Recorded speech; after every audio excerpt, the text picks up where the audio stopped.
તો પીએમજે યોજનાની નવી એસઓપી અંગે શક્તિસિંહ ગોહિલે નિવેદન આપ્યું। પ્રદેશ કોંગ્રેસ પ્રમુખના ભાજપ સરકાર પર પ્રહાર છે।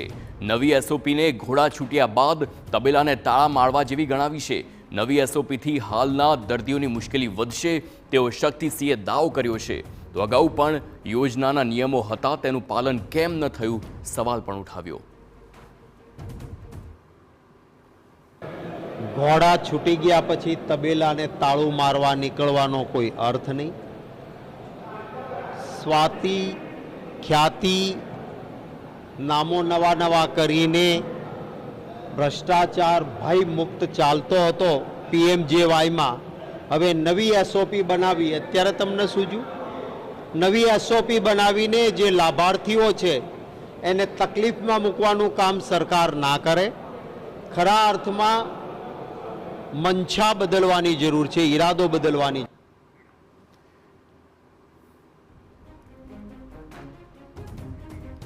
તો રાજ્ય સરકારે જાહેર કરેલી પીએમજીની નવી પોલિસી મુદ્દે ફરી હવે રાજકારણ ગરમાયું છે। ભાજપ અને કોંગ્રેસ વચ્ચે આ મુદ્દે વાક યુદ્ધ છેડાયું। ભાજપે જણાવ્યું કે પીએમજે યોજના ગરીબો માટે આશીર્વાદરૂપ છે। ફક્ત એકાદ બે લોકોની ભૂલના કારણે ઘટના બને તો તેમાં પણ સરકારે કડક પગલાં લીધા છે, પરંતુ કોંગ્રેસને પાણીમાંથી પૂરા કાઢવાની આદત છે। બીજી તરફ કોંગ્રેસે નવી એસઓપી સામે સવાલ ઉઠાવ્યા છે। કોંગ્રેસે કહ્યું કે નવી એસઓપીમાં અનેક ક્ષતિઓ છે, સરકારે તેમાં ઘણો ફેરફાર કરવાની જરૂર છે।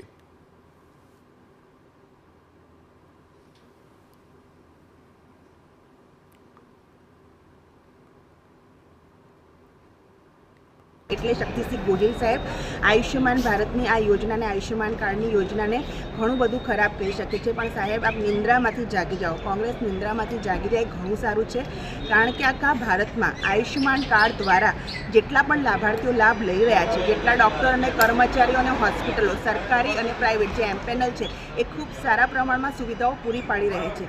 1 કે 2% હોસ્પિટલોની ભૂલના લીધે, 1 કે 2% ડૉક્ટરો કે એડમિનિસ્ટ્રેશનના ભૂલના લીધે કદાચ કોઈ ઘટના થઈ છે તો રાજ્ય સરકારે એના ઉપર પણ આકરા પગલાં લીધા છે અને કોઈને છોડવાના મૂડમાં નથી। પીએમજેમાં ઘણા બધા બીજા રોગો પણ સામેલ છે। એનામાં જે કાંઈ ખોટું થતું હોય તો એ રોકવા માટેનો અભ્યાસ પણ નથી થયો અને કોઈ એસઓપી પણ આજે સરકારે એમાં જાહેર કરી નથી। સ્ટેટ એન્ટી ફ્રોડ યુનિટ બનાવ્યું, પછી આઉટસોર્સિંગ કર્યું છે।